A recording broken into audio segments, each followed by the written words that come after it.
Alors bonjour à toutes et à tous, merci d'être venus si nombreuses et si nombreux. Alors je suis très heureuse d'accueillir aujourd'hui Isabelle Merle, venue spécialement de Marseille, pour nous éclairer sur l'histoire, le présent et peut-être l'avenir d'un territoire de la République française, la Nouvelle-Calédonie, située dans le Pacifique Sud, à plus de 16 000 km d'ici. Alors un territoire dont vous avez sans doute toutes et tous entendu parler, ne serait-ce qu'au travers des événements, entre guillemets, dramatiques qui l'ont de nouveau secoué en mai 2024 et qui se sont soldés par la signature d'un accord dit l'accord de Matignon en juillet 2025. Alors Isabelle, vous êtes directrice de recherche au CNRS, vous êtes membre du CREDO, le Centre de recherche et de documentation sur l'Océanie, vous êtes historienne, et plus précisément historienne de la colonisation, en particulier des territoires du Pacifique et tout spécialement de la Nouvelle-Calédonie. Vous avez publié de très nombreux articles sur les sujets et vous êtes l'autrice de 2 ouvrages majeurs. D'abord, Expérience coloniale, la Nouvelle-Calédonie, 1853-1920, publié en 1995 chez Belin, et en collaboration avec un historien néo-zélandais, Adrian Muckle, L'indigénat de l'Algérie à la Nouvelle-Calédonie, publié aux éditions du CNRS en 2025, sachant qu'il s'agit de la réédition d'un ouvrage publié en 2019, également aux éditions du CNRS, sous un titre un peu différent, L'indigénat, jeunesse dans l'Empire français, pratique au pluriel en Nouvelle-Calédonie. Alors pour moi, c'est vraiment un ouvrage monumental, qui devrait intéresser, susciter la curiosité des juristes, dans lequel vous retracez les débats politiques, juridiques, dans lequel vous auscultez les origines et le déploiement d'un régime juridique d'exception et d'exclusion,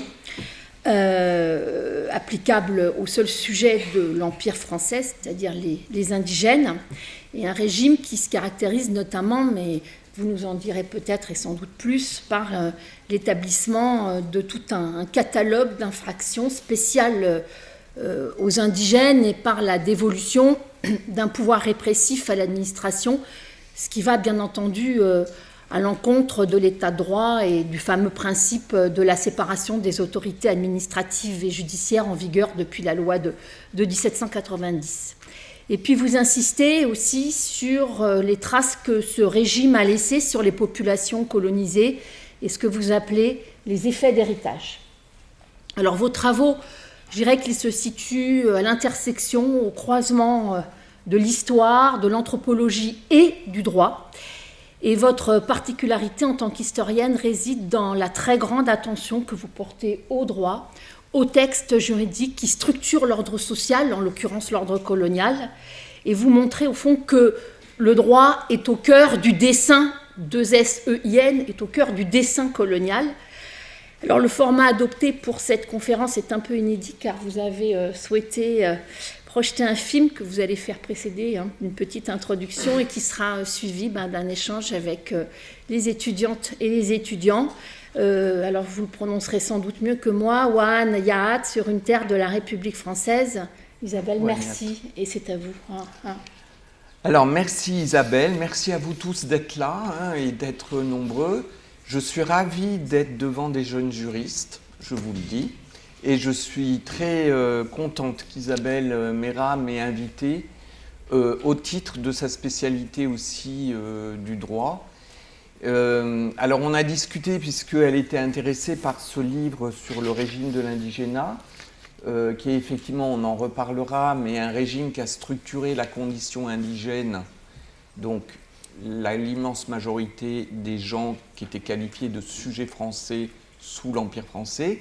Et il me semble, Isabelle me l'a confirmé, que vous en entendez rarement parler, voire pas, dans vos études de droit, et je trouve que c'est regrettable, puisque d'abord au cœur de ce sujet de l'indigénat, il y a une histoire de la construction d'une nation française qui à la fois se construit comme une démocratie en étendant les droits, mais en même temps, de façon concomitante, se construit comme une nation impériale avec des territoires coloniaux sur lesquels on exerce des dérogations ou voire des régimes d'exception. Et de cette concomitance fait la fabrique d'une nation. On ne peut pas penser que la France se réduit à l'Hexagone, ni hier, ni aujourd'hui au fond, puisque dans la mémoire de beaucoup d'enfants issus de l'immigration, les parents étaient indigènes. Donc ça n'est pas du tout une mémoire, elle n'est pas forcément très claire, mais elle est là. Et donc ça marque notre histoire française commune, qui fut commune jusqu'aux indépendances, et qui est encore commune par ce que j'appelle les effets d'héritage, c'est-à-dire les mémoires transmises dans les familles quand il y a eu immigration et installation ici. Donc c'est pour moi important. Alors, moi j'ai travaillé sur un territoire du Pacifique qui a subi l'indigénat de façon très forte, c'est pour ça, et qui est encore sous souveraineté française, et qui est encore, je dirais, un des territoires. C'est le seul des territoires d'outre-mer aujourd'hui sous souveraineté française qui a connu l'indigénat. Ni Tahiti, ni la Guadeloupe, ni la Martinique, ni la Guyane, ni la Réunion, pour des raisons particulières, ça a été les vieilles colonies, Tahiti c'était très spécifique, qui n'ont pas connu l'indigénat, puisqu'ils avaient déjà connu l'esclavage, je vous rassure, c'est pas très drôle non plus. Mais enfin, bon, on leur a épargné l'indigénat après. Bon. Donc la Calédonie, aujourd'hui, dans la configuration des territoires d'outre-mer français encore sous souveraineté, c'est le seul qui a connu ce régime de l'indigénat. Et pourquoi j'en parle ? Parce qu'il a extrêmement marqué de son empreinte la structuration sociale du territoire déjà, et de la société. Donc, si vous voulez, la société post-coloniale calédonienne est extrêmement marquée, avec une mémoire très très vive, vraiment encore très présente, de ce qu'ont vécu les grands-parents sous l'indigénat, et surtout la façon dont l'indigénat a ségrégé le pays, puisqu'on va y revenir, mais à séparer les uns des autres, et ça c'est encore très fort. Alors, on a discuté avec Isabelle, et en fait, j'ai dans mon matériel pédagogique, que j'ai beaucoup utilisé ces derniers temps, pour introduire le pays, et en particulier en m'adressant à des jeunes juristes, puisque c'est ça qui me paraît vraiment intéressant là aujourd'hui, et ça c'est la première fois, vous êtes les bénéficiaires d'une première fois, c'est d'entrer dans cette histoire par un film qui a été fait en fait récemment, qui a été fait entre 2015 et 2020, et qui a été bloqué par le Covid et qui est sorti en 2022 d'une réalisatrice qui s'appelle Dorothée Tromparan et son collègue Emmanuel Desbouiges. Ce film relate un fait, enfin un fait délictueux, un assassinat, un massacre, je ne sais pas comment vous allez voir, qui s'est passé en décembre 1984, au tout début de ce qu'on a appelé et ce qu'on appelle encore les événements en Nouvelle-Calédonie. Alors quand on parle d'événements, c'est 4 années d'affrontements. On parlait aussi d'événements pendant la guerre d'Algérie. Vous voyez, on ne voulait pas utiliser le mot guerre. On a mis du temps à parler de guerre. On pourrait dire que la Nouvelle-Calédonie, on pourrait appeler ça une guerre. Certains parlent de guerre civile, mais je m'y refuse parce que l'armée française a été responsable de beaucoup de faits et voilà, donc on ne peut pas parler de guerre civile parce que c'était un engagement. On ne va pas parler de guerre coloniale puisqu'on est dans les années 80. Pourtant, on est dans la continuité des types d'affrontements que le pays a toujours connus sous la colonisation, avec l'engagement d'abord les Kanaks. Les Kanaks, c'est le peuple autochtone qui se mettent en guerre. Alors aujourd'hui, ce n'est pas les mêmes formes, enfin en protestation, en insurrection. Et puis en face, l'armée française qui est toujours devant et avec des éventuelles milices qu'il y avait à l'époque. Alors la Calédonie, je vous la montre de plus près, c'est cette île, c'est un archipel, donc il y a ce qu'on appelle une grande terre là, avec une chaîne montagneuse au milieu, et 3 îles qui sont des îles coralliennes. Et vous avez en Calédonie une côte est et une côte ouest.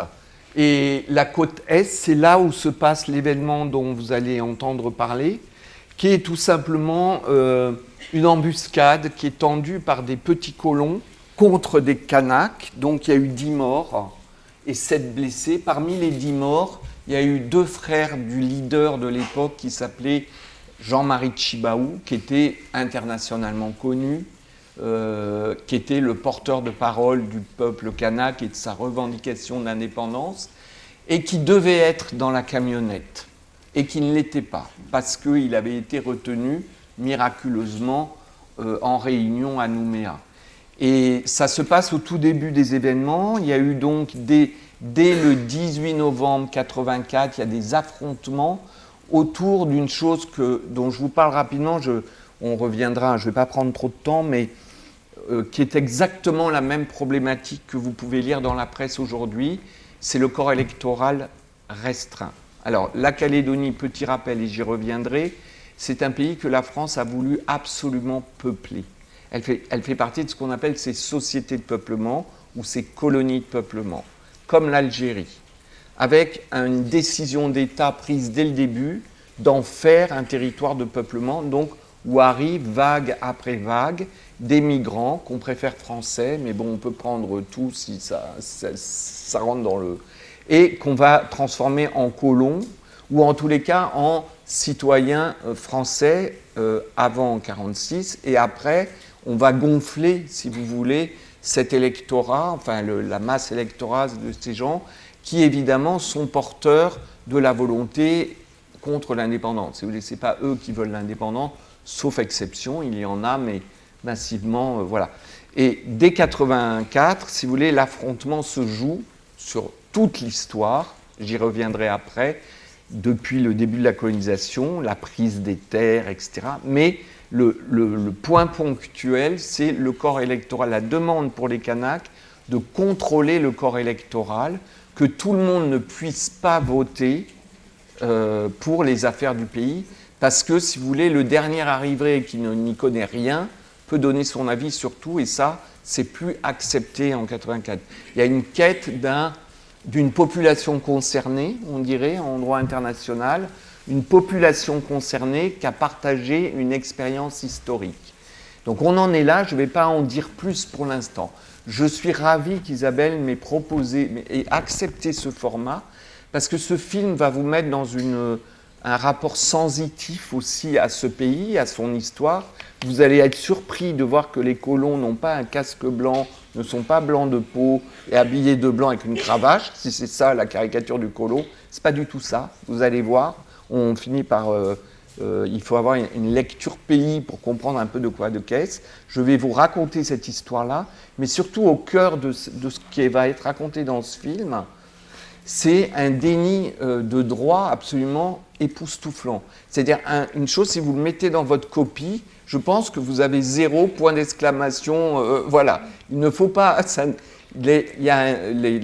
vous voulez, l'embuscade va se terminer par un massacre. Les assassins, qui sont des assassins, vont être acquittés au nom d'un concept manié par des magistrats, bon, par le biais d'un juré d'assises, mais les magistrats vont oser accepter. Donc c'est la préméditation par anticipation. La légitime défense par anticipation. La légitime défense par anticipation, on dit souvent la légitime défense avec préméditation ou la légitime défense préventive. Monsieur Roux, l'avocat Roux, je crois qu'il emploie légitime défense préventive, c'est cette appellation. Alors, légitime défense, vous voyez, légitime défense. Donc vous vous faites attaquer au coin d'une rue, vous envoyez une belle baffe et bon, paf, il y a un accident, voilà, le gars est assommé, clac, ça tombe mal. Légitime défense. Donc pas de préméditation, on est d'accord? Donc Isabelle vous l'enseignera. Il n'y a pas de préméditation. Or, c'est des magistrats qui ont inventé ce concept époustouflant en droit, rarement appliqué, je vous le dis. Enfin, je ne crois pas qu'il y ait d'autres exemples. Et je vais vous expliquer pourquoi on en arrive à ce qu'une cour d'assises, via les magistrats, arrive à produire un concept complètement antinomique avec nos principes de droit, et d'ailleurs antinomique avec, je ne sais pas, avec tout. Je ne sais pas d'où il sortait ça. Avec l'état de droit, de toute façon. Avec l'état de droit.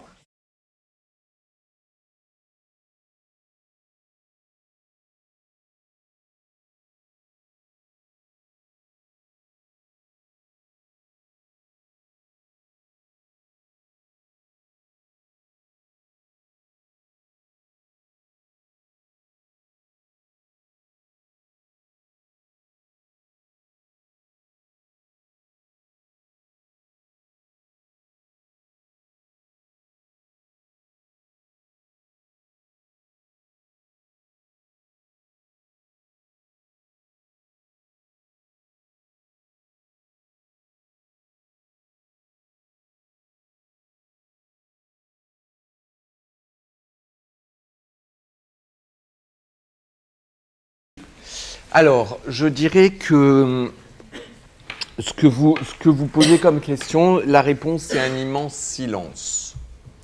D'abord, de la part de l'État, il n'y a eu aucun mot. Zéro. Fait divers classés, et même pas quand on en a reparlé. Deuxième chose, on en a reparlé grâce à ce film. En 2022, il est sorti une seule fois à la télévision le 18 juillet 2022 dans une émission qui s'appelle Itinéraire sur NC Première. Il n'est jamais passé en France hexagonale, une fois sur NC Première, donc en Nouvelle-Calédonie. Et il a été présenté à la 20e édition du Festival international du film océanien, où il a gagné le 2e prix. Voilà, c'est tout. Depuis les émeutes du printemps 2024, ce sont les milieux engagés qui ont passé ce film très largement dans des festivals, voilà, jusqu'à ici, parce qu'il est, à mon sens, un des films les plus intéressants dans une introduction, enfin une sorte de présentation, enfin on vous fait entrer direct dans une histoire du pays. Et je le trouve, voilà. Et du coup, il tourne depuis seulement récemment. Alors les enfants, la petite, Mithrid, Siménémé, puisqu'ils étaient...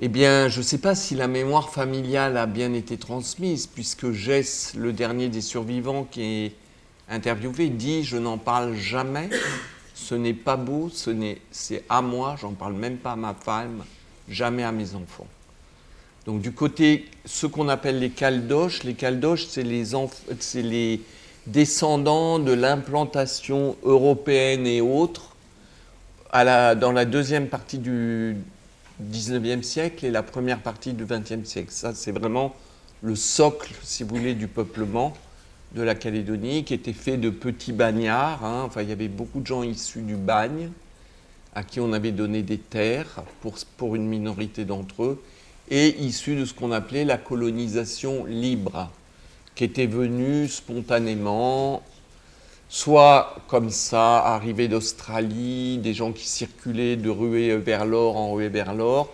soit aidés par les programmes de colonisation du ministère des colonies, qui offraient le voyage gratuit, un lopin de terre, des fourches, voilà, 3-4 trucs, quoi, pour commencer, des graines, et dont sont issus ces gens, ces petits colons, la petite, Mithrid, Siménée, on ne sait plus, c'est un métissage des îles Loyauté, la marée européenne, on en sait moins, mais les autres on connaît bien, enfin en plus moi j'ai travaillé là-dessus au début, et c'est vraiment deux familles issues de la colonisation libre, donc des gens venus. Les Mithrides, c'est la Réunion, donc c'est les petits blancs de la Réunion, donc petits colons, ça veut dire pas très... Parce qu'à la Réunion, il y avait des nobles, il y avait des gens un peu plus argentés, qui avaient des grandes propriétés, mais il y avait des petits. Donc visiblement, c'est des petits blancs venus au moment de la crise sucrière dans les années 1860. Donc les petits colons désargentés et ruinés par la crise sucrière, on leur a vendu la Nouvelle-Calédonie. Certains sont arrivés avec les Malabars, c'était les Indiens qu'on avait importés à la Réunion sur des contrats de 5 ans renouvelables qui étaient très... où vous étiez en quasi-condition, une condition très difficile avec peine physique. Le patron pouvait... sinon, vous tapez dessus. Normalement, il n'avait pas le droit de vous taper dessus, mais bon, vous emmenez à la gendarmerie si vous travaillez mal, si vous vous comportiez mal. C'est ce qu'on appelait en anglais des indentured labor. C'est vraiment des gens pauvres engagés dans des contrats qui avaient été envoyés d'ailleurs en Virginie. Au début, c'était ceux-là qu'on envoyait avec l'esclavage. Mais c'était des blancs, c'était des pauvres British, et les Français ont repris cette méthode. Donc ça, c'est Mithrid, et la petite, c'est Bretagne. Donc, alors voilà, les Bretons partaient facilement, ils ont peuplé le Canada, ils étaient, voilà. Et bref, lui a atterri en Nouvelle-Calédonie. Et probablement, vous savez, il n'y avait pas beaucoup de femmes blanches dans ces colonies. Alors, donc il fallait trouver une femme, donc on prenait une femme kanak souvent. Ou alors on arrivait en couple, ce qui est le cas des Mithrides. Je pense qu'ils étaient arrivés en famille. Mais la petite, c'est possible que ce soit un type tout seul, soldat démobilisé, il prend une femme kanak, voilà. On restait avec une femme kanak, on ne se mariait pas, mais on transmettait la terre acquise par le gouvernement, quoi, qui avait été donnée par le gouvernement, aux enfants métis. En Calédonie, il y a moins de racisme de peau que de racisme de culture. Non qu'il n'existe pas, mais la séparation n'est pas la peau, n'est pas la couleur de peau. La séparation, c'est vous êtes de quel monde? Le monde blanc, donc vos enfants étaient citoyens avant la guerre, étaient propriétaires de leurs terres, type propriété privée, avaient les droits, étaient protégés comme administrés, comme citoyens. En face, vous aviez les enfants kanaks qui étaient sujets d'empire, dont les parents étaient sujets, n'étaient pas citoyens, n'étaient pas protégés et étaient soumis, à un impôt spécifique, l'impôt de capitation, seuls les indigènes le payaient, au régime de l'indigénat. Donc l'enfant métis avait deux choix. Soit il avait une maman, soit la maman kanak allait rejoigner le village colon et rester avec le papa caldoche ou sur la propriété. Les enfants étaient élevés à la caldoche, je dirais, ou à la française, plus ou moins, parce que vous voyez là, les gens que vous voyez, là, les Mithrides et la petite, ils vivent comme les Kanaks. Hein. Leur maison, c'est tout à fait l'habitat très très simple, très vraiment dénudé. Enfin bon, voilà. C'est pas tous les colons tous les descendants sont pas comme ça, mais alors eux, ils vivent. Et soit votre enfant a été élevé en milieu caldoche et donc était reconnu par le papa, donc à un moment donné, il reconnaissait tous ces gamins en bloc. Soit la maman retournait à la tribu ou le père blanc disparaissait ou quoi, alors l'enfant était adopté en clan kanak, comme ça se fait quand il n'y a pas de papa.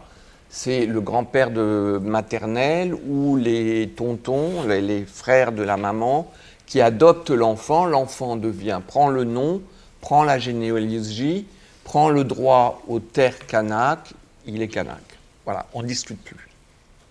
Alors, en cas de conflit, on sait vous le dire, quoi, on va dire, mais en vrai, on ne discute pas. Alors, la question seulement, c'est que c'est la petite Mithride, et c'est tout le drame de cette histoire, c'est pas des gros colons, comme vous avez vu. Donc, ils ont eu des lopanthères, donc chez les Mithrides, probablement, c'est la génération suivante, les uns ont pris des femmes kanak, les autres sont restés bien blancs. Et alors après, on vous parle des branches noires et des branches blanches là-bas. Non, mais quand vous arrivez, vous êtes paumé. Vous vous souvenez, le procureur, il dit, mais moi, j'y comprends rien, là. Moi, je vois pas quand c'est kanak, pas kanak. Bon. Alors déjà, on a envie de lui dire, renseigne-toi, voilà. Parce que c'est des gens parlants, vous voyez. En fait, c'est assez facile dès que vous parlez, quoi. Si vous regardez que la couleur de peau, vous savez quoi d'une personne? Rien du tout, en fait. Vous voyez, d'ailleurs, si j'interroge, qu'est-ce qu'on sait de quelqu'un? Donc le gars, on a envie de lui dire, t'es procureur, donc il faudrait peut-être discuter du terrain dans lequel t'es, parce que t'es pas à Bagneux, hein, t'es pas ici, quoi, t'es pas à Conflans-Sainte-Honorine, donc il faut peut-être atterrir, quitter l'avion, puis dire où je suis. Bon, apparemment, il n'a pas eu le temps. Je ne sais pas depuis combien de temps il était là, mais c'est un peu une réponse incroyable de dire, les jurés, je ne sais pas, c'était tous des citoyens. Ah oui, bon. Donc la Nouvelle-Calédonie, ça n'est pas la Bourgogne, ça n'est pas la Lozère et c'est pas les Hauts-de-Seine non plus. Donc c'est un spécial comme situation. Et ça dit quelque chose du travail des magistrats, enfin qui arrivent, qui savent pas, à qui on n'a pas dit, qui arrivent dans un territoire, mais ils n'ont pas le réflexe de se dire oula, il va falloir que je lise parce que là, j'arrive quelque part que je ne connais pas. Là. Je vais appliquer mon code pénal, mais je ne sais pas à qui. Voilà. Mais du coup, ce que je voulais vous dire, c'est que la petite et Mithride, c'était des tout petits caldoches qui étaient assez méprisés dans la vallée d'Yengen parce que ils vivaient de la chasse, ils vivaient comme les Kanaks dans des maisons très, très modestes, ils étaient réputés voleurs de poules, vous voyez quoi, par les autres colons qui étaient plus argentés, qui avaient une classe sociale un peu plus élevée.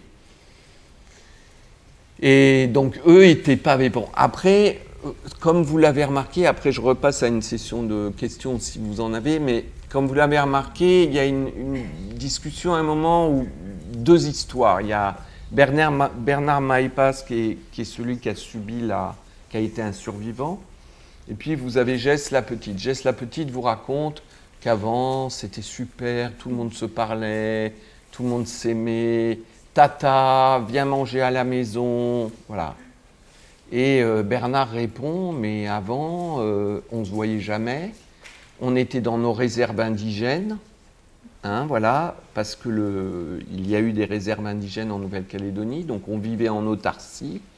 Et puis dans les années 60-70, c'est vrai, comme les régimes d'exception, l'indigénat est tombé avec la fin de la Seconde Guerre mondiale et en 1946, les écoles, les enfants ont partagé les écoles, on finit par quand même...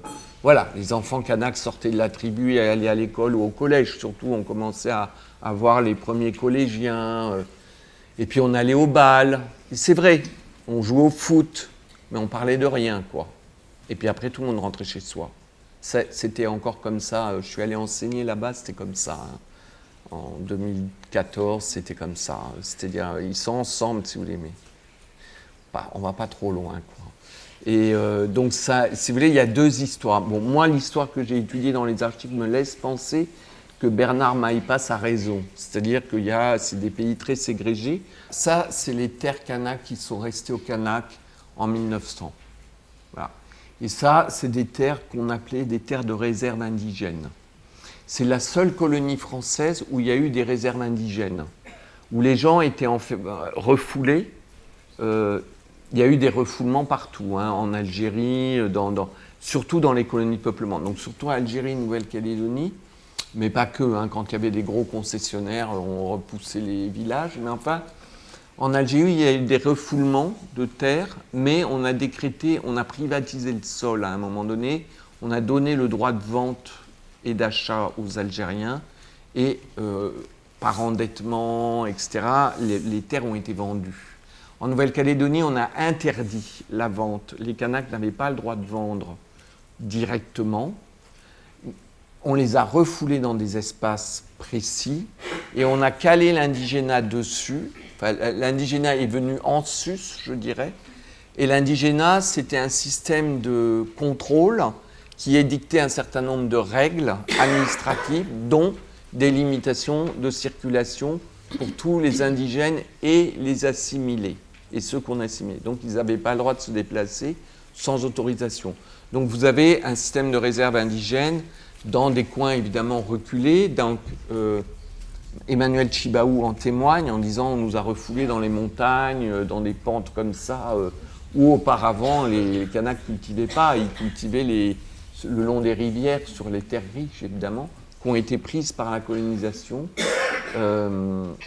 Donc voilà, donc c'était pour vous dresser un peu le panorama de ces La Petite et Mithrides, arrivés dans la deuxième partie du XIXe siècle, donc à qui on raconte une histoire dans la famille, le pionnier.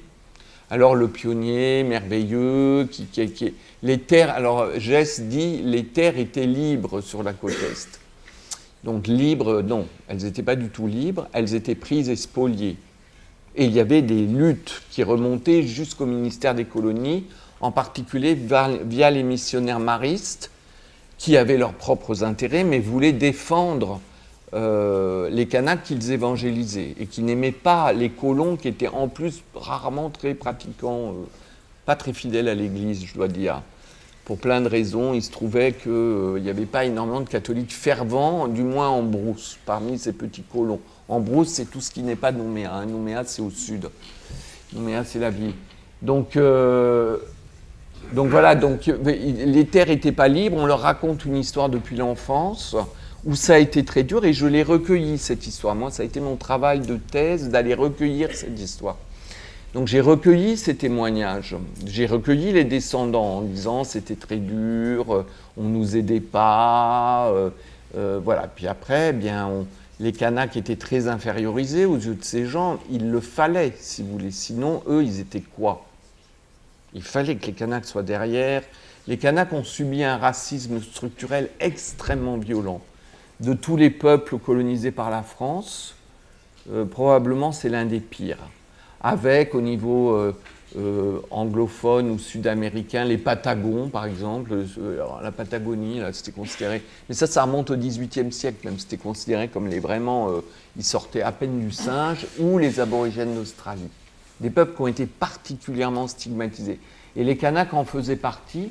En tant que peuple du Pacifique, il y avait des pratiques que l'Europe chrétienne ne supportait pas, comme l'anthropophagie, mais qui n'est pas du tout propre aux Kanaks. Il y avait une anthropophagie... vous voyez ce que c'est l'anthropophagie?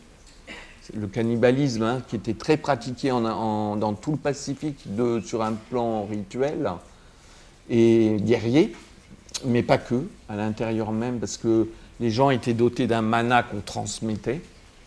Voilà. Et alors là, les Européens, alors là, c'était pas possible, quoi. Donc, si vous voulez, il y a eu des stigmatisations qui sont restées.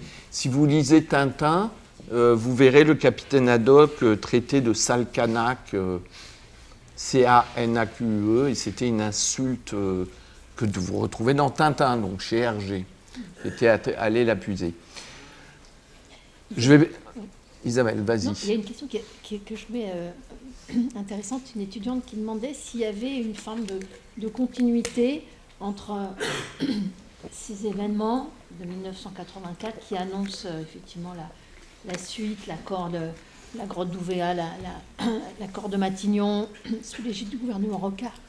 Et est-ce qu'il y a une continuité entre cette période et les événements en fait, qui ont secoué la Nouvelle-Calédonie 40 ans plus tard, en mai 2024 Alors, c'est une question très intéressante, effectivement. Alors, quand ce film a été fait, vous voyez, en 2020, donc il a été filmé fini. Vous avez François Roux, avocat, qui dit « ça ne se reproduira pas ». Et vous avez en voix off, les armes se sont tues pour toujours sans doute. Et vous avez moi et mon collègue qui concluons en 2019 un travail sur l'indigénat en disant c'est du passé. Voilà. Notre livre a été réédité l'année dernière, c'est ça En 2025.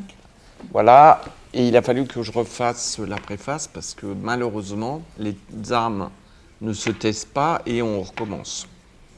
Un cycle. Alors, deux choses, je dirais. D'une part, dans la mémoire du pays, les événements de 84-88 sont extrêmement puissants. Ils ont traumatisé le pays, donc d'une certaine manière, et je l'espérais, et on a des traces de cet espoir, il ne faut pas avoir une vision toute noire, mais du côté caldoche, si Gess Lapetit, lui, n'a pas avancé d'un pouce, il est dans le déni absolu, mais lui, ça relève du traitement. Il y a deux choses, ça relève de la connaissance, il dénie l'histoire coloniale absolument, donc il n'en parle pas, si vous voulez. C'est toujours la faute des Kanaks et il n'a aucun recul sur l'objectivation de sa propre histoire. Zéro. Qu'on n'enseigne pas aux enfants ou très mal aussi, à sa décharge. Et Gess Lapetit, s'il a dépassé la 5e, c'est tout. Hein. Donc à mon avis, l'école ne l'a pas beaucoup influencé. Mais vous voyez, il y a ça. Alors quand même, il y a eu du progrès depuis, l'accord de Nouméa, les accords Matignon, mais surtout, bon, on enseigne un peu mieux aux enfants. Et puis il y a des gens, et je les ai connus, qui ont fait un vrai travail sur eux, quoi, du côté calédonien. Surtout des gens installés en brousse, où les événements de 84-88 se sont passés. Ces événements de 84-88, si vous voulez, ils réglaient. En fait, c'est un peu le moment de décolonisation pour la Calédonie, très en retard par rapport à d'autres pays. Mais c'était un vrai règlement de compte du passé de la colonisation. Donc, ça s'est passé en brousse, donc à la campagne, là où on avait pris les terres au XIXe siècle, Là où les clans Kanaks se souvenaient très bien qu'on avait pris les terres et qui avait pris les terres, et donc ils se pointaient chez le colon, ils lui disaient maintenant c'est fini, tu t'en vas. Voilà, on récupère nos terres, et ils s'adressaient à l'État en disant on récupère nos terres. Les événements de 84 ont traumatisé les gens, parce que d'abord, il y a des gens qui ont été expulsés. Effectivement, les Petites, ils étaient là depuis plusieurs générations. Donc, c'est des gens très malheureux en ville. Enfin, vous voyez un peu, ils avaient leurs fusils, leurs chasses, c'est tout, quoi. Donc ils s'en sont jamais remis de cet exil intérieur. Mais il y a des gens qui ont évolué, si vous voulez, qui ont compris, qui se sont cultivés.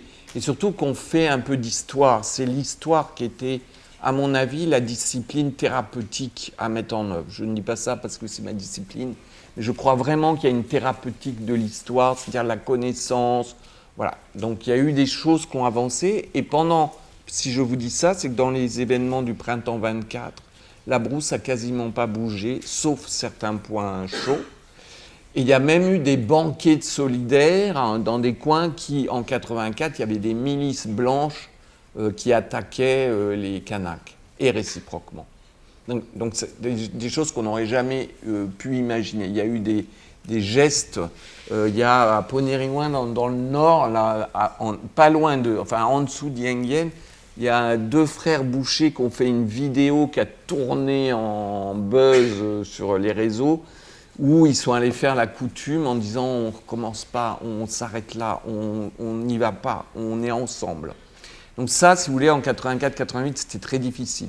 Mais ce qui s'est passé en 2024, c'est 2 choses. C'est que du côté kanak, je pense qu'il y a une jeune génération, urbaine cette fois, qui a fait ces événements, qui, elle, au contraire des petits Calédoniens, a vécu dans la mémoire des événements, des parents, des papas, quoi, et des mamans, qui racontent, parce que les Kanaks, ils n'oublient rien, si vous voulez. Ce qui s'est passé en 1853, c'est hier matin. Donc, on peut pardonner. 1853, c'est la date de possession de la Nouvelle-Calédonie. Voilà, les conflits fonciers, on vous les rappelle, des fois, ça renvoie à très loin. On n'oublie rien, mais par contre, on a des procédures de pardon. C'est dont il s'agit, j'y reviendrai peut-être. Mais c'est cette façon, justement parce qu'on n'oublie rien, d'ailleurs. Donc, il est important que la parole, à un moment, et la rencontre et la conversation permettent de dépasser le passé. Mais pour les jeunes de 2024, il y a plusieurs choses. Enfin, je dis jeunes, ceux qui se sont mis en, comment appeler ça, mouvement social, insurrection, émeute. Il y a un ras-le-bol généralisé pour beaucoup d'entre eux parce qu'ils n'ont pas été du tout les gagnants des 40 dernières années de paix, et en particulier le rééquilibrage économique et l'accès à la consommation, à des biens, à des salaires. Il y a eu beaucoup de laissés pour compte, si vous voulez, dans cette affaire, et il faudra le revisiter. Ce qui a été gagné en 84-88, au moment de Matignon, c'est rééquilibrer le pays, mettre les Kanaks dans l'économie, redistribuer, faire une société plus équitable et solidaire. Il y a des choses qui ont avancé, on va dire, mais les inégalités sont énormes encore aujourd'hui en Nouvelle-Calédonie. Ceux qui les subissent de plein fouet, c'est les Kanaks et les Océaniens, les Walliséens, etc., mais beaucoup les Kanaks. Tous les chiffres sont mauvais, quoi, si vous voulez, même si ça a progressé, il y a de plus en plus d'étudiants, mais bon, quand même, vous regardez, c'est tous les perdants, si vous voulez, en termes de diplôme, en termes d'accès à l'emploi, en termes de salaire, c'est toujours les Kanaks qui sont encore aujourd'hui dans l'héritage du passé, les plus pauvres, les plus vulnérables, les plus démunis, les plus précaires, etc., subissant le chômage, etc. Donc il y a vraiment une jeunesse qui s'est mise très très en colère, et une jeunesse c'est pas le seul ressort, c'est aussi le souvenir des pères et des grands-pères, le souvenir de 84 et des insurrections avant, contre la France, parce que les événements de 2024, c'est la marche forcée de notre gouvernement pour obtenir le dégel du corps électoral des provinciales, qui est pour des affaires locales, si vous voulez, mais pays, mais locales, qui avait été un point d'acquis énorme de 88, puis consolidé en 98, de dire nous sommes une communauté politique qui a une histoire commune, qui a des divisions, qui doit dépasser le conflit colonial, si vous voulez, mais nous nous en tenons à notre communauté politique pour laquelle ça fait sens, cette histoire. Donc pas des nouveaux arrivants français qui viennent depuis 3 ans et voilà quoi. Et c'est le moindre des choses dans un pays que de contrôler son électorat, si vous voulez, c'est contrôler son peuple souverain. Donc l'idée, c'est d'avoir un peuple souverain. Vous voyez que c'est déjà l'idée d'indépendance, c'est-à-dire une nation qui ne contrôle pas qui est son peuple souverain dirige rien du tout, quoi. C'est le fond de la souveraineté. Donc cet acquis-là des corps restreints électoraux que l'ONU connaît très bien, hein. En droit international, c'est très repéré, parce que la situation de la Calédonie n'est pas la seule. Il y a d'autres pays comme ça, où il y avait des entrées d'immigrants, je dirais, avec une puissance administrante, hein, en termes de droit international.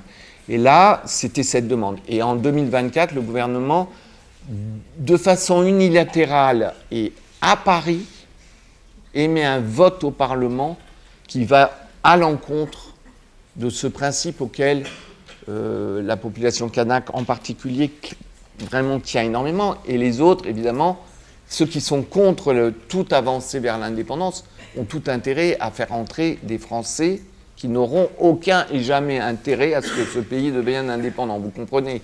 Donc eux, ils militaient dans l'autre sens. Le soir même, Nouméa a brûlé de façon incroyable. On n'avait jamais vu ça. Mais auparavant, il y avait eu des manifestations qu'on n'avait jamais vues non plus auparavant, hein. Jamais en 84-88, il y a eu des manifs de 60 000 personnes, kanak et non kanak, dans la rue de Nouméa contre cette loi du dégel. Donc le gouvernement n'a pas voulu entendre, pensait que ça passerait comme ça. Le soir même, de fait, la jeunesse kanak s'est mise en colère et très fort, quoi. Donc on brûle tout. On s'attaque aux biens, on ne s'attaque pas aux personnes. Par contre, il y a eu de leur côté 11 morts. Parce que l'armée, elle, fait des tirs de riposte. Et il y a eu des caldoches qui ont tiré sur des jeunes. Donc la réponse est oui. Si vous voulez, le souvenir, la transmission de la mémoire en monde kanak est très fort. Et de toute façon, c'est un pays, comment vous dire, le monde kanak, c'est un monde ils sont habités par la logique de la décolonisation, de cette histoire, du passé. D'ailleurs, pendant 84-88, c'est le régime de l'indigénat qui était remis. Ils racontaient tout. Avant, ils se taisaient. Maintenant, wow, ils ont tout raconté. Et les jeunes ont inventé une musique, le Kaneka, avec capitation, indigénat, tout là. Les caldoches, il fallait qu'ils révisent, hein, parce qu'ils ne savaient pas ce que c'était l'indigénat. Ils avaient oublié, hein, les générations. C'est l'impôt de capitation. Enfin, oui, c'est un impôt en vigueur donc, sous le régime de l'indigénat. Donc les Kanaks en savaient plus que sur l'histoire, et il fallait re-raconter, et re-raconter. L'histoire était vraiment très importante. Et aujourd'hui, vous voyez, ils en savent ce qu'ils en savent, mais ils ont des héros, ils ont des figures, ils ont vraiment... oui, c'est très présent. Même si ça peut être parce qu'il n'y a pas eu d'enseignement suffisamment complet, complexifié, qui permet... C'est ce que j'ai fait pendant 3 ans, j'ai essayé ça, c'est-à-dire de mettre un peu à distance, de comprendre l'autre, de comprendre une époque. Même s'il n'y a pas ça, il y a des références historiques mobilisées du côté des jeunes Kanaks, du côté des Kanaks en général. Et surtout, ils ont le récit de la famille.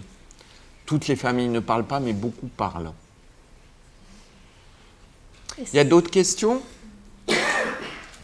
On peut entrer plus dans le droit, peut-être.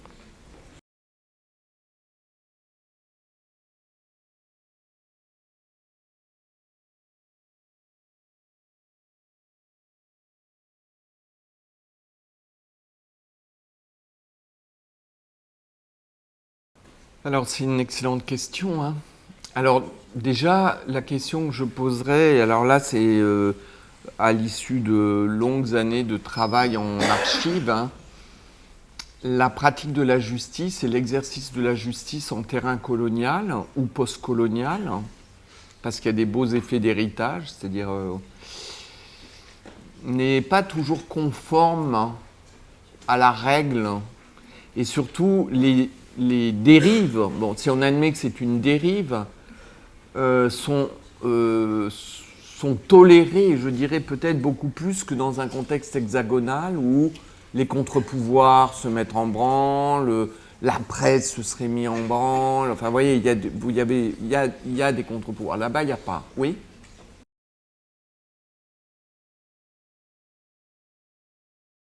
Alors, la notion de justice réparatrice, elle est récente. Hein, enfin, on n'en parlait pas à l'époque. Mais c'est vrai, vous avez raison de signaler ça. C'est comme une intrusion, d'ailleurs, je dirais, pendant la guerre d'Algérie et après la guerre d'Algérie. Là, c'est une intrusion des pratiques ou des effets de contexte algériens sur le terrain hexagonal. Non pas que je dise, il faudrait regarder. Là, je ne veux pas faire un tableau de la justice hexagonale parfaite. Et puis, c'est pas peut-être comme ça, Isabelle, tu auras quelque chose à... Non, ce que je voulais simplement dire, c'est qu'à propos des Algériens, j'étais dans la Seine, une manifestation de... Il n'y a pas eu de procès. Hein. Là, il n'y a même pas eu... Enfin, il n'y a pas eu de procès.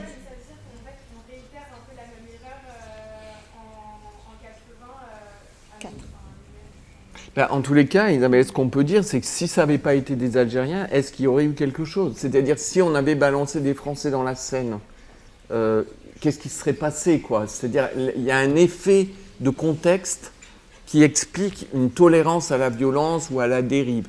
En Calédonie, en 84, 87, 88, il faut que je vous rappelle, mais parce qu'on a vraiment oublié, c'était la cohabitation Chirac-Mitterrand. Il y avait un ministre des Dom-Tom qui s'appelait Bernard Ponce, qui était d'un racisme absolument décomplexé.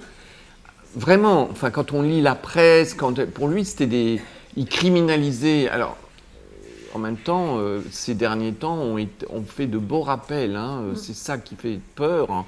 On croyait être sorti de ça. En réalité, ce qui a été dit sur le FLNKS, sur la CCAT, là, qui était le mouvement de mobilisation contre le dégel de la loi de corps électoral, de beaux rappels de criminalisation de l'autre. Mais Bernard Ponce, c'était tout un ensemble, si vous voulez, on était encore en colonie dans le mental. Vous voyez ? C'était encore les bars, si vous voulez, les Kanaks ne rentraient pas dans les bars. Alors on n'interdisait pas aux Kanaks de rentrer, on mettait interdit aux claquettes.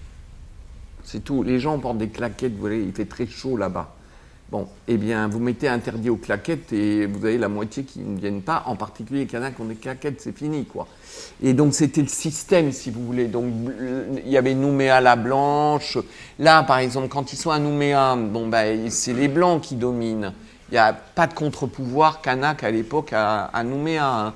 Aujourd'hui, ce serait peut-être un peu plus difficile.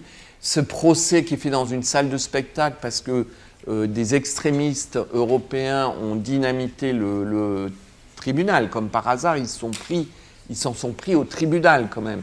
Et donc c'est une salle de spectacle qui, comme dit Maître Roux, qui enlève tout le prestige et l'importance de la forme de la justice. Donc voilà, et si je remonte en amont comme historienne, si vous voulez, ce que vous posez comme question paraît effectivement très surprenante. Comment des magistrats professionnels ont pu commettre un tel déni de droit, quoi. Enfin bon, et visiblement pris dans le contexte extrémiste ou extrême que je vous décris, ils se sont dit, il y a des circonstances atténuantes, ces gens étaient terrorisés, ils ont adhéré à un narratif.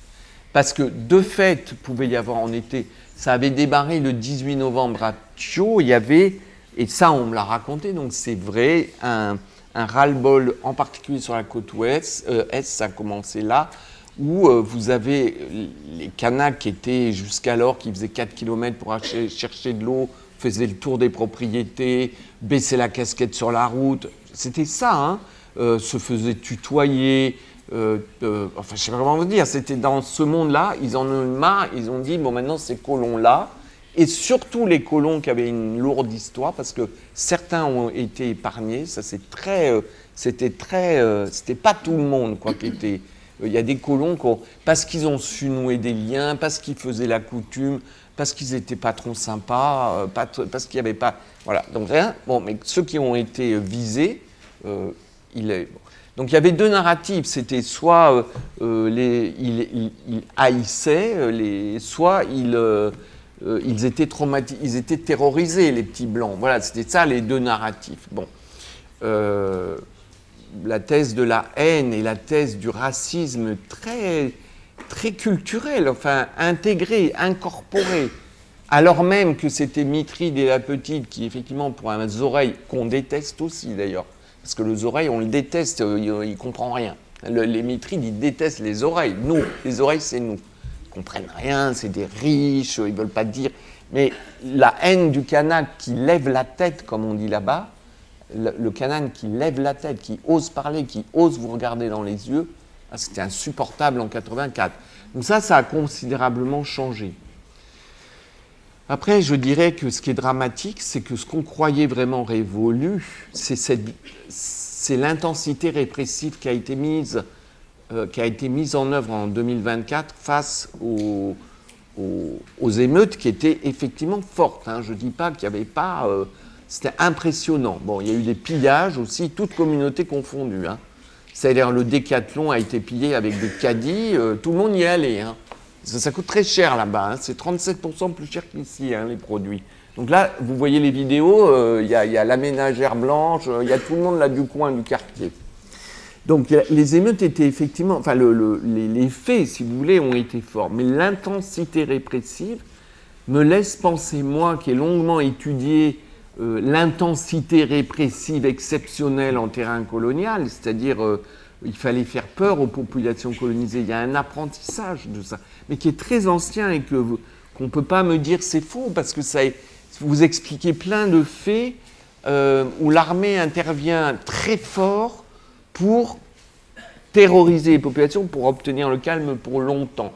Eh bien, on croyait être sorti de ça, si vous voulez, parce que y compris des équilibres judiciaires, parce que maintenant il y a deux juges ou 3 juges, enfin ils ont garanti des choses, ils ont rééquilibré les choses au niveau de la justice, mais la réponse qui a été donnée par le gouvernement français, c'est d'envoyer, alors qu'on n'a plus d'argent, hein, ça coûte un pognon de dingue d'ailleurs, on a envoyé un renfort de gendarmerie exceptionnel, des tanks de gendarmerie par avion cargo, vous imaginez le prix, on est à 22 000 km quand même. Donc, avion cargo portant des jeeps blindés, voilà, là, on aimerait avoir la facture. Moi, j'aimerais qu'un journaliste nous donne la facture.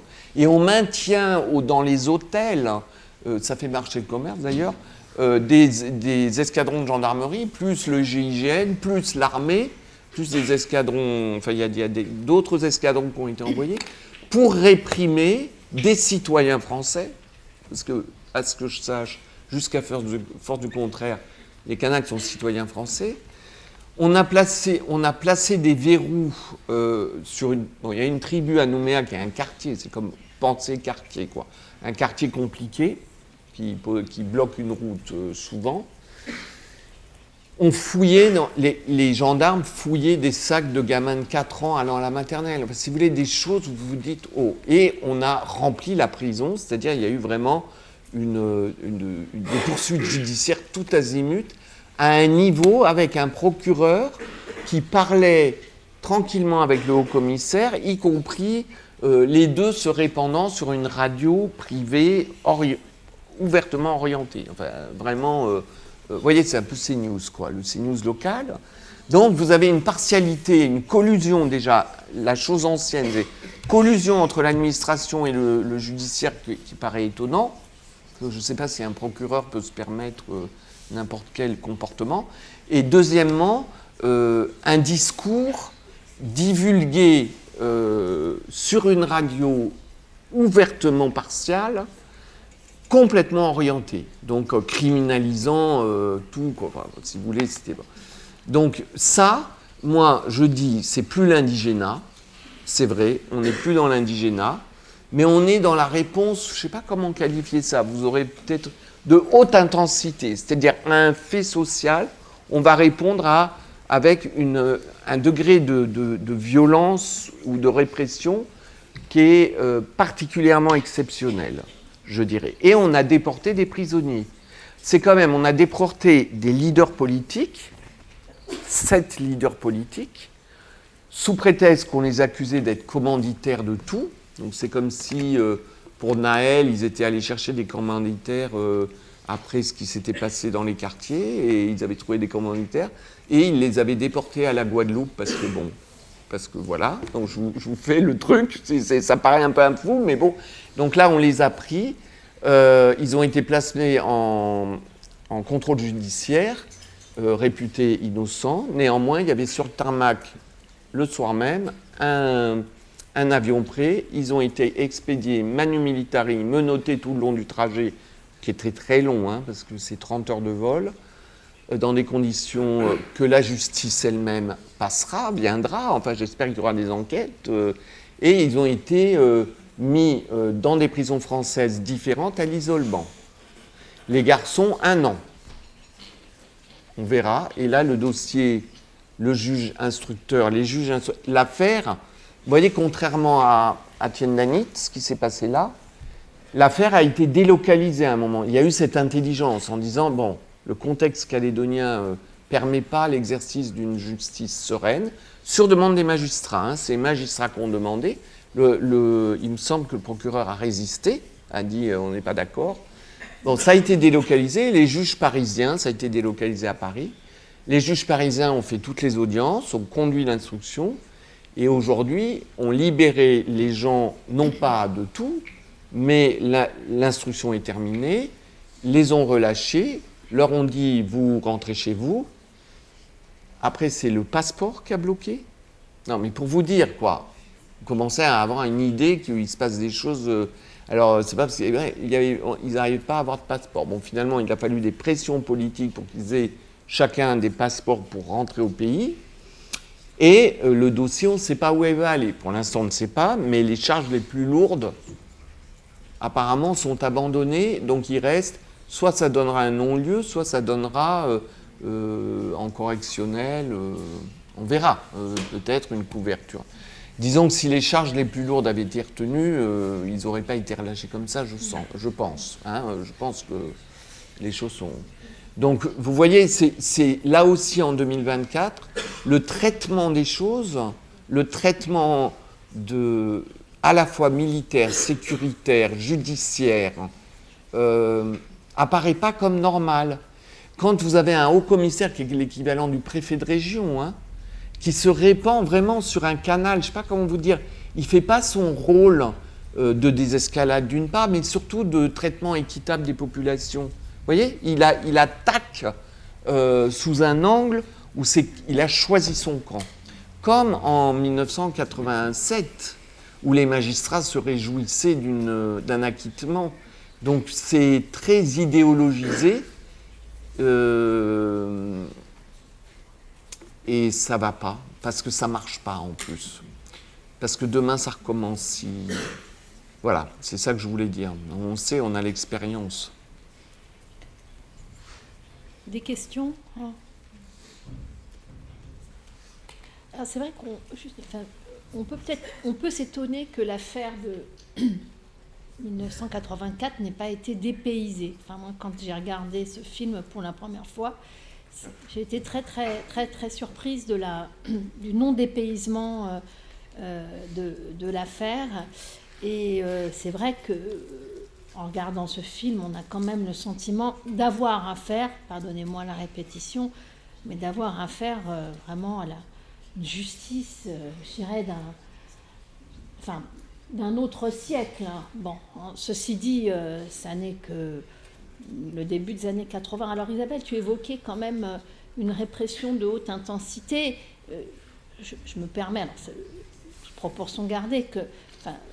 on constate quand même depuis quelques années la répression, une montée en intensité dans la répression de certains mouvements, je dirais, sociaux. Hein, ça a commencé avec les mouvements de protestation contre la loi travail en 2008, une loi dont certains d'entre vous ont entendu parler, une loi, je dirais, votée, une loi d'inspiration socialiste. Et puis, bon, effectivement, ces dernières années, bon, je songe par exemple à la répression qui s'est abattue sur la jeunesse militante à Sainte-Soline.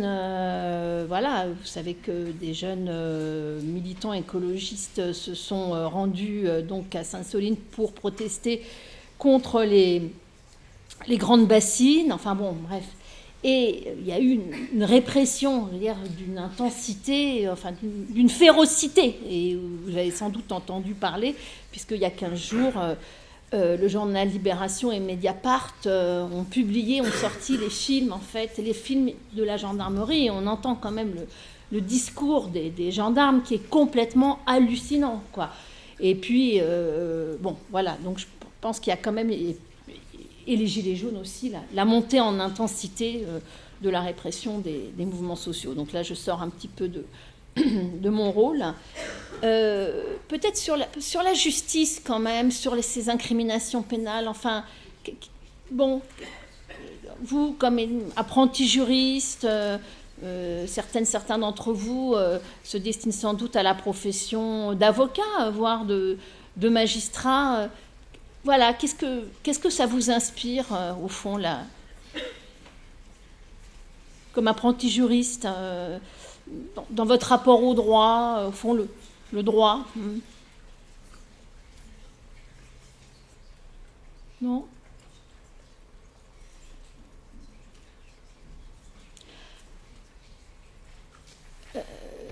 Est-ce que, finalement, le droit, le droit, il structure, ce que j'ai un peu dit en introduction, le droit, il structure l'ordre social. Je pense que le droit, c'est un peu ce sur quoi tout repose. Mais le droit, il est quand même supposé avoir une fonction quand même de protection, des individus. Est-ce que là, vous pensez qu'au fond, la justice a bien fait son travail ? Non ? Essayez de réagir un petit peu. Alors, je me permets simplement aussi d'attirer votre attention. À l'époque, il y avait une chambre d'accusation. Pourquoi ? Parce qu'il y avait un double degré d'instruction. Vous l'avez peut-être étudié en institution judiciaire, il y avait un double degré d'instruction. Donc vous aviez un juge d'instruction et une chambre de l'instruction. Et puis un procès devant la cour d'assises, et il n'y avait pas d'appel. En fait, il n'y avait pas d'appel en matière criminelle. Et puis, en 2008, je crois que c'est en 2008, la législation, la législation a évolué. Le double degré de l'instruction a été supprimé. Vous n'avez plus de chambre aujourd'hui de l'accusation, mais en revanche, vous avez un double degré de jugement en matière criminelle. Donc à l'époque, effectivement, il n'y avait pas d'appel en matière criminelle. Effectivement, on aurait pu attendre. Est-ce qu'il y a eu d'ailleurs Et un aujourd'hui, pourvoi ? il y a trois juges d'instruction. Il me semble qu'ils étaient trois. À l'époque, il n'y en avait qu'un qui a fait l'instruction en première instance. Alors là, visiblement, le premier degré de l'instruction, voilà, ça a été n'importe quoi. Ça a été n'importe quoi. Et la chambre d'accusation, donc là, c'est ce degré qui a redressé les choses, qui a lancé, qui est parti en cours d'assises.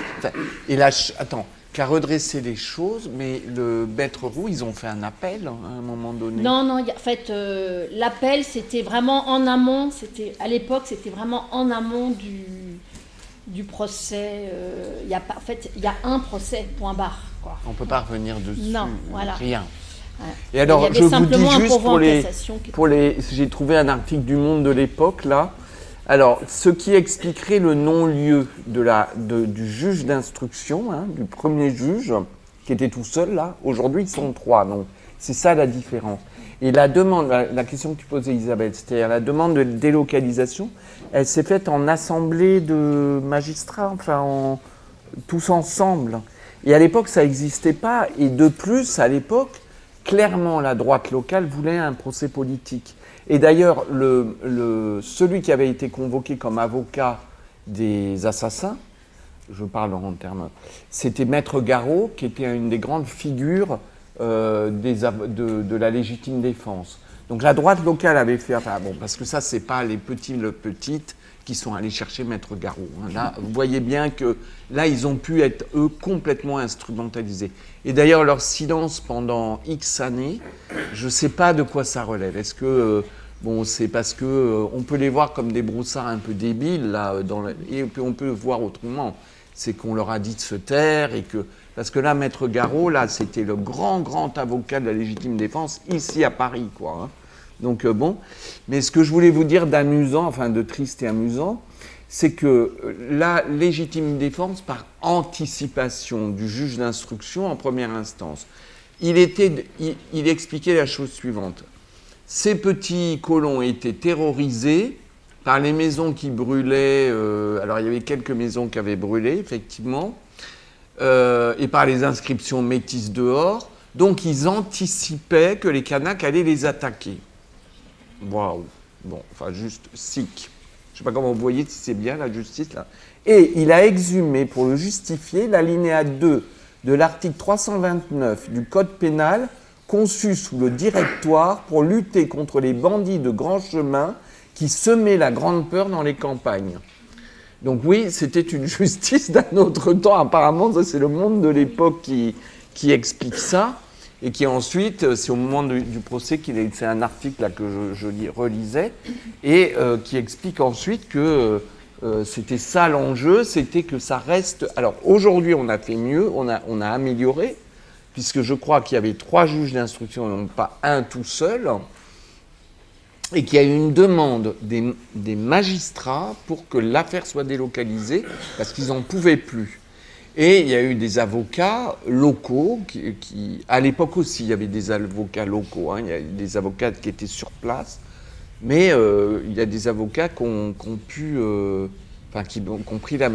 l'affaire en main. Et c'est vrai qu'au moment où les 3 juges parisiens ont pris l'affaire en main, donc ça a retardé les choses. Pendant ce temps-là, il y avait des gens en prison, et dont le président du FLNKS, au demeurant, qui a été nommé président du FLNKS, qui est le FLNKS, c'était le Front de Libération Nationale Kanak, donc c'est le parti d'indépendance, les indépendantistes. Donc lui, il était en prison à l'isolement. Oui, il y a une question.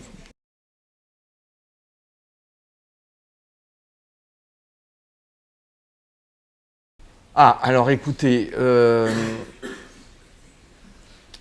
fondamentalement, à l'époque et aujourd'hui, la France est une puissance qui tient à ses territoires d'outre-mer comme pilier de sa puissance en termes géostratégiques. On peut dire ça. Donc, il y a d'abord l'idée... Moi, je dis ça, enfin voilà, mon opinion c'est ça, c'est que la France a besoin de cette idée de puissance et a besoin de se sentir mondialement représentée. Parce que sinon, on ne comprend pas pourquoi elle s'accroche à Mayotte. Hein. C'est quand même... Pourquoi Mayotte? Vous allez m'expliquer? C'est pas au nom de Mayotte. On a su lâcher quand ça n'intéressait pas. Hein.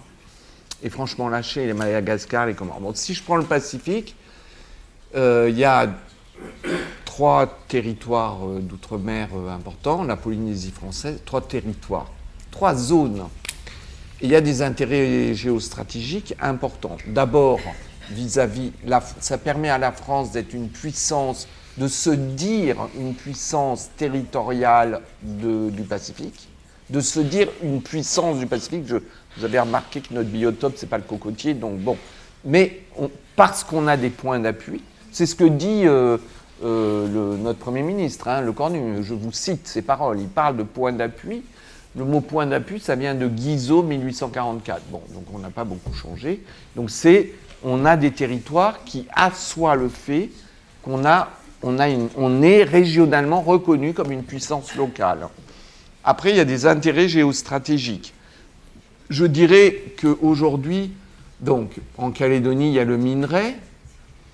Mais ce qu'il y a beaucoup derrière, le nickel, quoi, mais en ce moment, le nickel, c'est compliqué parce qu'il est en très mauvaise posture, mais bon, il y a ça. Mais le deuxième argument qui me paraît beaucoup plus important, c'est la zone économique spéciale. La zone économique, c'est la ZEE, c'est-à-dire c'est l'espace maritime d'exploitation et qui, grâce à ces territoires ultramarins, la France a une zone maritime extraordinaire, avec dedans des enjeux très forts, hein, y compris de fonds marins, là, de richesses minérales des fonds marins, plus d'exploitation de l'hydrogène, etc., etc. Donc il y a des enjeux importants. Donc, je vous les décline. Après, bon, moi je suis historienne, j'ai travaillé toute ma vie sur la colonisation. On est un pays, une nation qui a énormément de mal à régler ce problème, à penser la décolonisation. Et là, j'en veux pour preuve l'actualité, quoi. C'est-à-dire, dans un contexte où il aurait été facile, on n'est pas en Algérie ou au Vietnam dans les années 60, où le monde nationaliste était extrêmement déterminé, avait fini par l'être, je dirais. Et donc, il y a un moment, on ne négocie plus, quoi. On veut l'indépendance, on la prendra par les armes. Là, c'est pas du tout comme ça, le contexte. D'abord, les équilibres démographiques sont différents, hein. On n'est pas à 9 millions d'Algériens, 1 million de pieds noirs. On est à 47% Kanak et 53% non-Kanak. Ça tend à se réduire. Parmi les non-Kanak, vous n'avez pas que des Européens, hein, loin de là. Les Européens sont minoritaires, là, maintenant. Vous avez des gens de multi-métis qui, aujourd'hui, dans le recensement, se notent comme tels, disent toute communauté, enfin voilà, et il y en a de plus en plus. Donc ils se disent pays, quoi, quand ils disent ça. Ils disent, moi, ma maman, elle est de Marais, mon papa, il est caldoche, mon oncle, il est de Martinique, et moi, je suis pays. Voilà, je suis d'ici. Ça monte, et puis vous avez des Wallisiens, vous avez des Tahitiens, vous avez des gens, principalement, c'est eux les importants, surtout Wallisiens. Donc on est dans cette configuration, et les indépendantistes, depuis 83, en fait, ont toujours pensé qu'ils feraient l'indépendance avec les autres qui étaient là historiquement. Ils n'ont jamais dit autre chose. Ça n'a jamais été un projet d'indépendance exclusive. Pourquoi ? Parce qu'ils savent. D'abord, ils disent, il y a les gosses à nous. On parle comme ça là-bas. Il y a les gosses à nous. Alors les gosses à nous, c'est... il y a ma fille, elle est partie avec un doudou, c'est les Martiniquais, ou elle est partie avec un tel. Donc il y a des gosses métis. Donc les gosses à nous, on y tient. Ça, c'est la première chose. La deuxième chose, c'est que pour Tjibaou, Emmanuel, Jean-Marie, le leader, c'était il faut construire le pays, il faut parvenir à sortir de la situation coloniale par le haut avec ce peuple qui a traversé l'épreuve du colonial, de part et d'autre de la frontière. Les opposants d'hier doivent se réconcilier. Et c'est très kanak, ça. C'est-à-dire, c'est l'idée, on va faire le pardon, mais en échange de quoi ? Vous nous reconnaissez comme nous, peuple autochtone, peuple premier, au cœur du jeu, et on vous accueille. Il y a dans le monde kanak, et pas que, c'est tout le monde du Pacifique, il y a l'idée très forte des accueillis et accueillants. Les accueillants, c'est les premiers nés, c'est prime à la primogéniture, premier-né, l'aîné, c'est la branche aînée ou c'est les premiers fondateurs des tertres d'origine. C'est fondamental. Les accueillis seront accueillis, mais il faut qu'ils sachent qu'ils sont accueillis. Alors dites ça à un colonial, l'indigène lui dit « je suis chez moi, je t'ai accueilli ». Alors maintenant tu reconnais que je t'ai accueilli et je suis au cœur de la case, je suis le poteau central et vous venez vous agréger avec moi. C'est ça le peuple, la décolonisation pour le monde kanak. Et évidemment, en face, vous voyez quoi, ça passe pas, quoi. Vous voyez, il y en a... non, parce que c'est pas ça qu'ils disent. Ils se disent, On est arrivé avec les civilisations, vous ne saviez rien, vous étiez nuls, vous étiez primitifs, on vous a tout apporté. Donc taisez-vous. Vous voyez le langage de sourd, vous avez compris? Je vous ai fait les 2 versants là. Bon, au milieu de tout ça, on peut arriver à parler, mais c'est vraiment ça qui est au cœur de l'actualité encore aujourd'hui. Hein. Et aujourd'hui encore, je suis encore moi très étonné. On avait avancé en 84-85 sur l'idée de l'État associé. Pisani, d'ailleurs, en fait, c'est juste, au moment où Tjibaou n'est pas dans le massacre, c'est parce qu'il est en train de négocier la levée des barrages, parce que ça aussi c'est la pratique, on met des barrages sur toutes les routes. Ça marche très bien, hein, c'est ça, sur une île, ça marche bien. Et Pisani était arrivé la veille. En fait, Pisani, il amenait, c'était un délégué du gouvernement français de l'époque, il amenait l'État associé. Alors, je vous dis ça à vous, jeunes juristes, ceux qui s'intéresseront au droit international. Ça existe, les États associés. Il y a les îles Cook, les îles Marshall. Il n'y en a pas énormément. Il y a le système Monaco. La Monaco, il a un accord avec la France. Mais les Kanaks, aujourd'hui, les indépendantistes, même ceux qui sont le plus volontaires pour demander l'indépendance, sont tous d'accord pour une séquence transitoire d'États associés. Mais l'État associé, ça suppose que vous transfériez, que la France, puissance administrante, pour un pays qui est reconnu comme pays à décoloniser sur la liste des pays autonomes de l'ONU, hein. Donc enfin c'est sérieux là, l'ONU surveille, hein, nous surveille, hein. Et donc la Calédonie est inscrite sur la liste des pays à décoloniser. Donc la puissance administrante doit déléguer les principales compétences, les dernières compétences régaliennes, la monnaie, la justice, les affaires étrangères, l'armée, la police. Et l'État qui le reçoit, donc l'État de Nouvelle-Calédonie, rend ses compétences en délégation, mais décide en conscience de redonner les compétences en délégation. Ce système permettrait d'apaiser le débat en ce moment, permettrait d'apaiser les choses. Parce que c'est une avancée pour les indépendantistes vers la souveraineté pleine et entière. Ça a été bloqué et aujourd'hui, la France propose un accord Bougival qui n'est pas du tout ça, qui est une tentative de verrouillage de la Calédonie comme communauté territoriale dans la République. Ce qui est le but depuis 2018 qui est visé, quoi. Entre les temps, il y a eu les référendums d'autodétermination, si vous avez suivi le dossier, et le dernier a été conduit de telle manière il est juridiquement valide, mais politiquement pas recevable. Il ne peut pas être convaincu. Et ça, vous regarderez, parce que je sens que vous êtes fatigué là. Je ne suis pas sûr que vous arriviez à suivre la complexité de tout le dossier qui est dense. Mais je répondrai simplement, en fait. Le dossier est de plus en plus compliqué. Là, on ne sait même plus où on va. Si vous vous y êtes intéressé dans la presse, je comprends que vous me disiez « Non, on ne comprend rien, là, c'est bon, là ». Bientôt, on vous demandera si vous voulez l'indépendance. Vous direz « Oui, on leur donne l'indépendance parce qu'on ne comprend rien ». Et on veut pas ça à l'examen, surtout. Bon, ça, je ne vous le souhaite pas. Hein.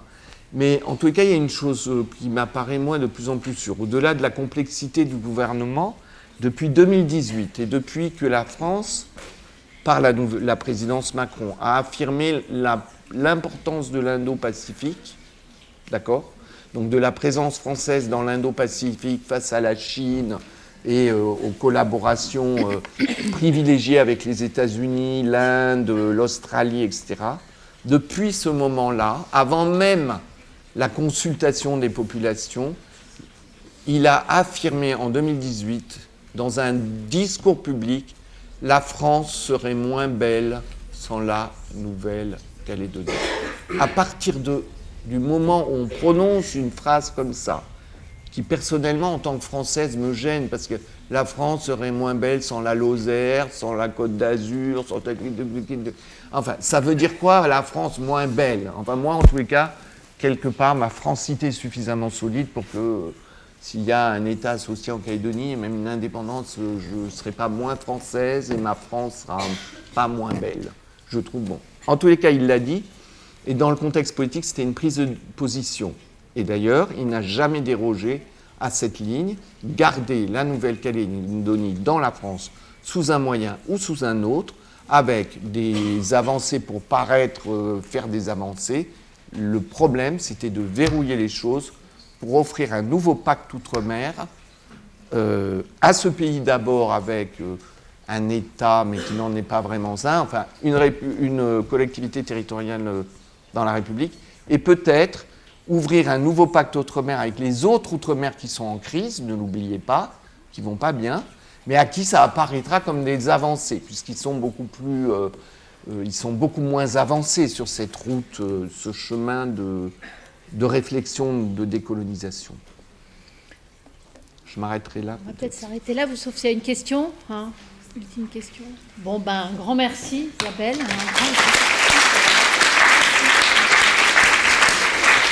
On vous fait confiance, les jeunes. Le droit international, il faut le défendre.